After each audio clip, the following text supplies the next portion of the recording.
Imagine you just finished watching Dragon Ball, a series about a boy named Son Goku who lived in the woods not having any social interaction, to the final episode of Dragon Ball Super where he enters the realm and that of the gods themselves. Goku obtaining this power and potentially even surpassing it might raise many questions. Kratos, the protagonist of the God of War franchise, who is notorious for his ability to defeat divine beings in combat, and even just straight up kill them, despite their immense power and godly status. Kratos has proven time and time again that he is more than capable of taking on these deities and emerging victorious. So, who wins? Goku or Kratos? This video was requested to me on Cash App, so if you'd like your video idea to be made, feel free to do so, although you're not obliged to. Also, if you're new to the channel, be sure to like and subscribe. It's free and you can always undo it if you feel the need to at a later time, and it helps me out in the long run. Enjoy the video. The topic of debate amongst Dragon Ball fans has been whether Goku has the ability to destroy the entire living world universe with his power. This topic has been discussed extensively over the years, and many fans are already well versed with the arguments with and against this possibility. However, for those who are new to the series, it may be helpful to provide an explanation. It is widely known that Goku and Beerus engaged in a battle during which they clashed fists and unleashed their immense power. This battle was so intense that it put the entire Universe 7 macrocosm, which contains multiple universe-sized bodies, at risk of being destroyed. The sheer force of these two beings colliding was enough to potentially wipe out everything in existence, mortals and gods alike.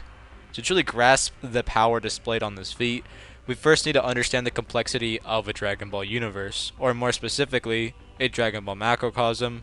On multiple occasions, it's been stated that the Dragon Ball macrocosm is infinite in extent. This implies that it's an infinitely large system that encompasses a vast expanse of space and contains countless celestial bodies, such as planets, stars, galaxies, and even beyond that. This statement, an infinite space of light and darkness where the unknown lives, this describes the living world in Dragon Ball. It suggests that the living world is an infinite expanse of both light and darkness where anything unknown can exist.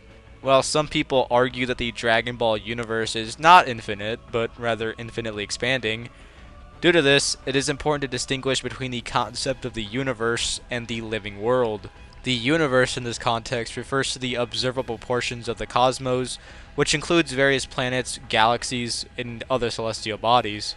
However, the living world is considered to be the entirety of the Dragon Ball universe, which includes not only the observable universe, but other planes of existence and alternate realities like the Demon Realm. Therefore, while the universe may be infinitely expanding, the living world itself is considered to be infinite in size.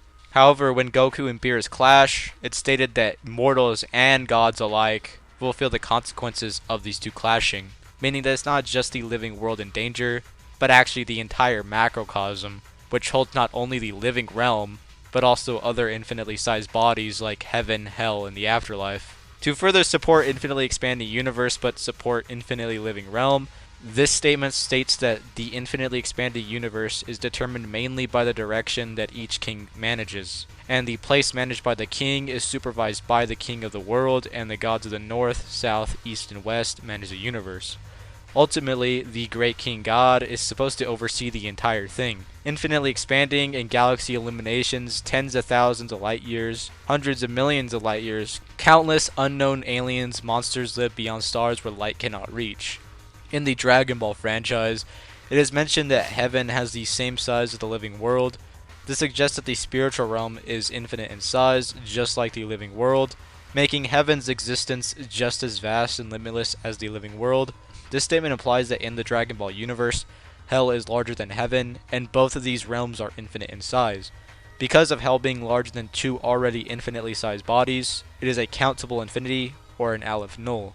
A countable infinity is a type of infinity that can be put into a one-on-one correspondence with the natural numbers.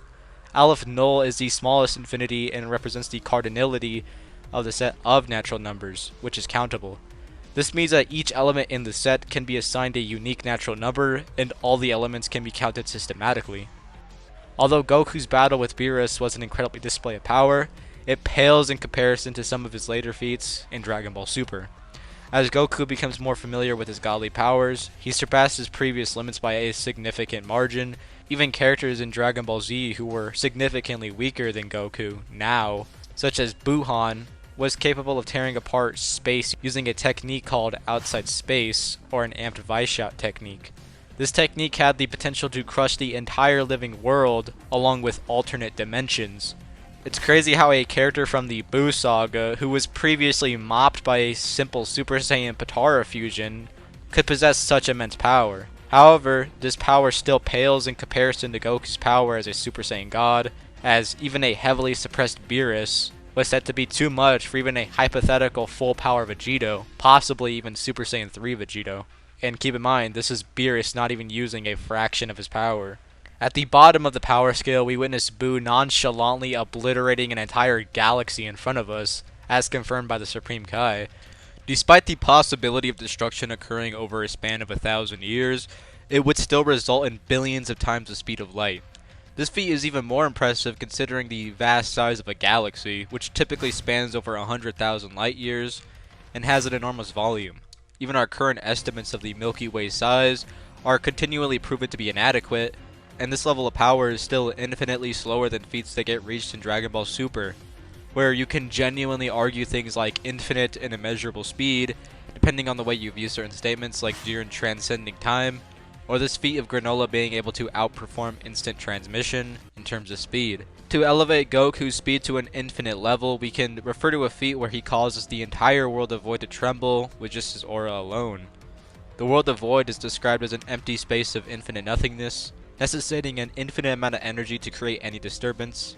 Some Dragon Ball fans contend that power and speed are interchangeable in the franchise, and this assertion is supported by instances as early as the Namek Saga.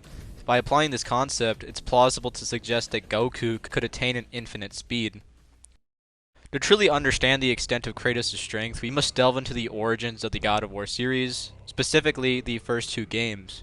In these games, Kratos is given the Blades of Chaos by the god Ares. However, Ares betrays Kratos and has him thrown into Tartarus. Despite this, Kratos manages to escape using only his sheer willpower. This is a truly impressive feat, especially considering that the beings holding him captive were the Furies. These powerful beings are later revealed to have created the entire dimension of Sparta, which could potentially be the size of a universe, as we see things like celestial bodies within it. Kratos encounters the Sisters of Fate, who are regarded as the mightiest and most formidable entities in the Greek mythology. During his expedition in God of War Ascension, the Sisters of Fate possess the power to control the destiny not just of humans, but also of titans, gods, and even inanimate objects. Their weaving of fate encompasses all of existence and history, as their threads reach across all aspects of life and time. Kratos emerges as a challenging adversary for the Sisters of Fate despite their immense might, as he resists their attempts to manipulate his destiny. Through sheer determination and grit, Kratos repeatedly triumphs over the challenges that comes his way, defying the predetermined fate designed for him. Upon his encounter with the Sisters of Fate, Kratos faced the all-encompassing power of fate personified. The Sisters' ability to manipulate destiny itself allowed them to weave Kratos' thread, which appeared to lead him towards an inescapable fate. Nonetheless, Kratos refused to succumb to the destiny, and embarked on a quest to break free from the Sisters' grasp. Kratos did not retreat even though he was outmatched by the Sisters of Fate. He battled against them with unwavering determination, gradually dismantling them, until he ultimately managed to defeat all three sisters at once. This feat not only enabled Kratos to conquer his predetermined destiny, but also eradicated the very manifestation of fate itself. Kratos' victory over these Sisters of Fate is even more astounding given that these beings were even more potent than the majority of the gods of Olympus. Nevertheless, Kratos managed to vanquish them through his exceptional strength. Following his betrayal by Ares, the god who bestowed upon him the Blades of Chaos, Kratos set out to supplant him in the Greek pantheon. He accomplished his goal by slaying Ares and taking on the mantle of the God of War. In the curse of his journey, Kratos confronted Atlas, the titan renowned for supporting the Greek realm. Kratos emerged victorious over Atlas and entombed him, taking his role to uphold the Greek pantheon. This was crucial in maintaining the distance between the pantheon and the pillar that bore the weight of the entire realm. The pillar of the world held immense significance in the Greek pantheon, as it possessed the capability to support everything within its vast expanse. In promotional materials, it's depicted as it being capable of sustaining the entire Pantheon-sized realm. Nonetheless, the destruction of the pillar would result in the annihilation of all creation, causing the world to revert to its primordial state of chaos, from which all other primordials, including the world, emerged. Kratos triumphed over Atlas and his ascension to the position of the god of war, solidified his status within the Greek pantheon, and paved the way for even more remarkable displays of strength and power in subsequent games. God of War 4 features the World Serpent, a potent character who is caught by surprise, defeated in just 3 strikes by Boulder.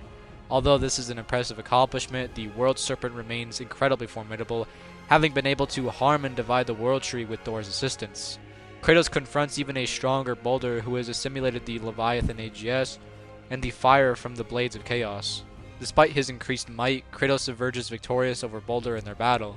Kratos proceeds to confront Thor, who can shatter the Yggdrasil with just a single blow.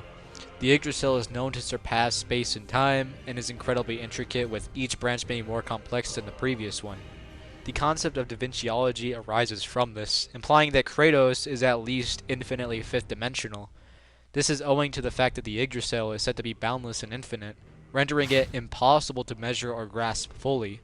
Kratos is facing a tougher version of Thor in God of War 5, who has been mentally and physically enhanced with a rage boost, and is already defeating Kratos. It's important to note that a weaker version of Thor could have killed Kratos during Ragnarok, when Kratos was weaker. In terms of speed, Hermes was able to travel through Tartarus, and Kratos struggled to defeat him. Despite being considered a lower tier character, in God of War 5, Odin was able to cast Skull and Hades into the sky while there was no time. In the same vein, Kratos is able to match Odin's speed while suppressing his hope and Spartan rage, indicating that even a weaker Kratos could keep up with Odin. This would suggest that Kratos possesses immeasurable speed, depending on where he is placed in the hierarchy. To put it simply, Koyama, who has made statements about the cosmology of Dragon Ball on Twitter, tends to overhype Goku's power level to an unrealistic degree. He made tweets about flat-out outer-versal cosmology claims, but these claims are not supported by the creator of Dragon Ball, Toriyama. Koyama himself has admitted that his views on the cosmology are not valid, and Toriyama has never agreed with his interpretations. Therefore, any claims about outer-versal Goku based on Koyama's statements are not supported by the canon of the Dragon Ball universe. A common argument I've seen regarding Koyama being valid, despite verbatim saying that he isn't, is that Koyama was being harassed on Twitter to answer questions, so he had to answer them, right? Right? This is by far the worst argument I've seen when trying to debunk a blatant claim that is objectively wrong.